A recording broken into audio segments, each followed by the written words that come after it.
உண்மையை சொல்லி நன்மையை செய்தால் உலகம் உன்னிடம் மயங்கும். நிலை உயரும் போது பணிவு கொண்டால் உயிர்கள் உன்னை வணங்கும்.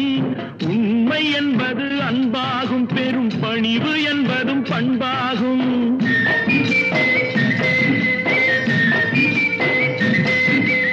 உண்மை என்பது அன்பாகும், பெரும் பணிவு என்பது பண்பாகும். இந்த 4 கட்டளை அறிந்த மனதில் எல்லா நன்மையும் உண்டாகும், எல்லா நன்மையும் உண்டாகும்.